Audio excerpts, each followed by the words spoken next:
Hello everyone. पिछली video में हमने यस्टरडे आइलैंड और टुमारो आइलैंड यानी बिग डायमंड और लिटिल डायमंड के बारे में पढ़ा था।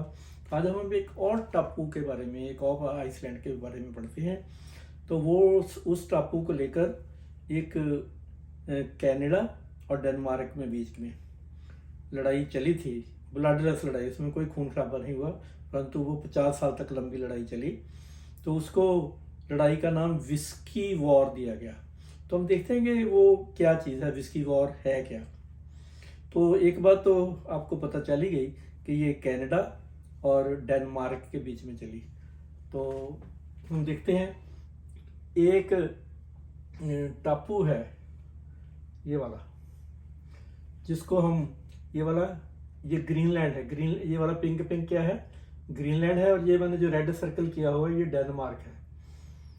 असल में ग्रीनलैंड एक आज़ाद कंट्री की तरह है, ऑटोनोमस कंट्री है, परंतु वो डेनमार्क के अंडर है। उसके बाद सरकार उसकी अपनी है, पर वो डेनमार्क के अधीन है। तो यहाँ पे एक बहुत छोटा सा एक टापू है, उसको बोलते हैं henge island, HANS, henge island. और ये कनाडा और ये जो ग्रीनलैंड है, इसके बीच जो दो लैंड बॉडी, उसके बीच जो पानी की स्ट्रेट है, उसको नाम नेर्ज स्ट्रेट बोलते हैं। और वो सारी उनके फासला 35 किलोमीटर है।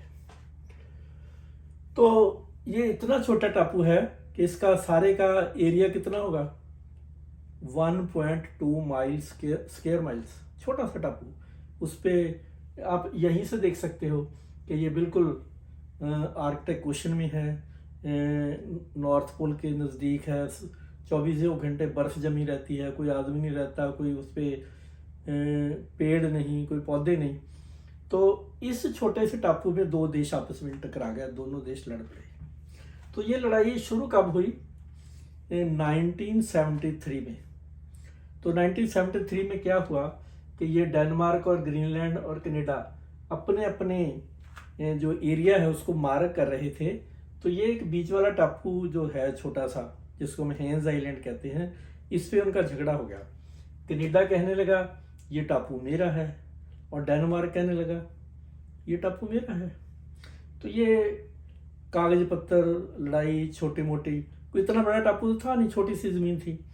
तो लड़ाई चलती रही 1978 फिर वहाँ तक चली, फिर बातचीत तो नहीं सब हुआ। तो फिर क्या हुआ, 1984 से एक अजीब चीज़ वापरी, वेरी स्ट्रेंज थिंग हैपेंड। जो इधर कनाडा का ट्रुप थे, जिसको हम फौज बोलते हैं, उनका एक जहाज़ गया और उसने हेंज आइलैंड पे अपना कनाडा का झंडा गाड़ा, और उसके पास में एक कैनेडियन विस्की की बोतल रख दी, कैनेडियन क्लब विस्की की बोतल, और अपना झंडा गाड़ दिया और एक बोर्ड लगा दिया, वेलकम टू कनाडा।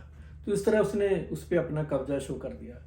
तो जब ये बात डेनमार्क और ग्रीनलैंड को पता चली, तो फिर होना क्या था, उनका मिनिस्टर आया, उसने जो कनाडा का झंडा था वो विस्की की बोतल उठाई, और जो उसका बोर्ड था उसको भी तोड़ दिया, और उसने क्या किया, अपना डैनिश फ्लैग लगा दिया, डेनमार्क का फ्लैग ला दिया, और अपनी एक विस्की की बोतल रख दी। तो उस विस्की वो ऐसी थी जैसे उसका नाम सचनैप्स बोलते हैं। तो वो फ्रूट से बनी हुई होती है, जैसे वोदका होता है ऐसी। तो उन्होंने उनकी बोतल उठाई और अपनी बोतल रख दी, और उसके ऊपर वैसे ही लिख दिया, वेलकम टू डेनमार्क। तो फिर जब कनाडा को पता चला, फिर उनकी सेना गई, उन्होंने उनका झंडा उठा फेंका और अपना फिर वही बोर्ड लगा दिया, विस्की की बोतल रख दी। फिर जब उनको पता चला तो उन्होंने उनका झंडा उखाड़ फेंका और वहाँ पे विस्की की। तो ये ऐसे कई सालों तक चलता रहा। वो उनका झंडा उठा के अपनी विस्की की बोतल रख देते, तो वो अपना झंडा उठा के विस्की की बोतल रख देते। तो फिर अंत में हुआ क्या, दोनों ने बैठ के सोचा कि हम इस पर बैठ के बातचीत करते हैं।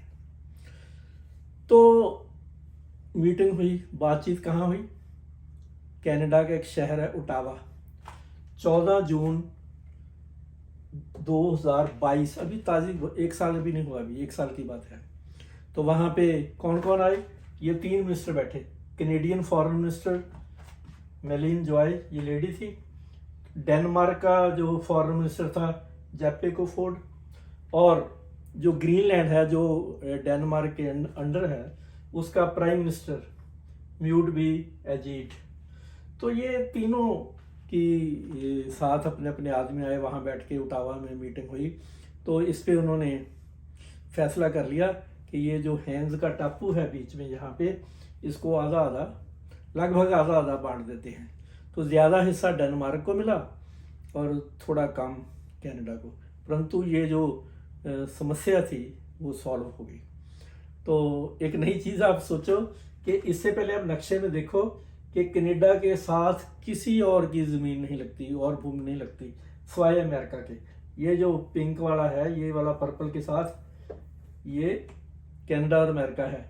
सिर्फ इस टापू की वजह से, हेन्स आइलैंड की वजह से, क्योंकि वो आधा आधा हो गया, 14 जून 2022 से जो कनाडा है उसका जो बॉर्डर है अब डेनमार्क के साथ भी लग गया, सिर्फ उस टापू पे। ज़मीन तो है ही ना। तो इस तरह ये एक मसला सॉल्व हो गया।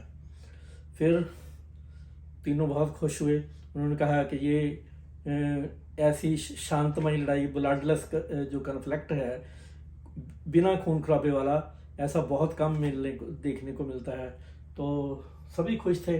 तो तीनों ने फिर अपने अपने देश की विस्कियाँ फिर एक दूसरे को बांटी, और साथ में उन्होंने एक दुनिया के लिए संदेश छोड़ा, विश्व के लिए, वर्ल्ड के लिए, कि चाहे कितनी बड़ी भी समस्या हो वो बैठकर सुलझाई जा सकती है।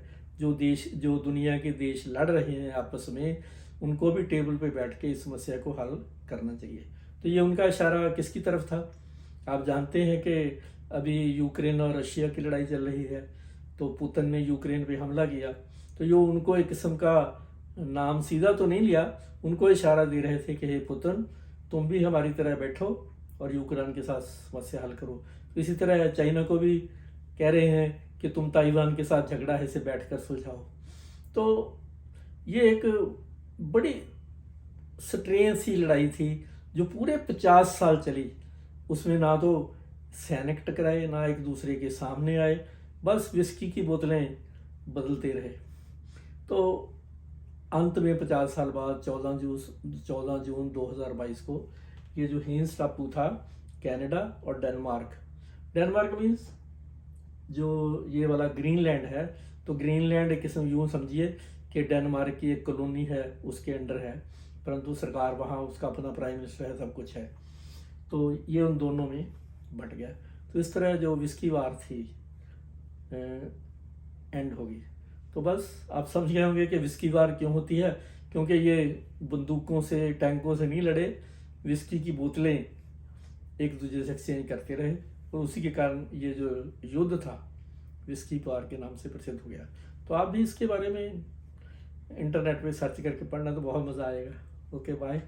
बस आज इतना ही, हल्का फुल्का। तो अगर आपको ये वीडियो अच्छी लगी तो लाइक करना, शेयर करना। Okay bye.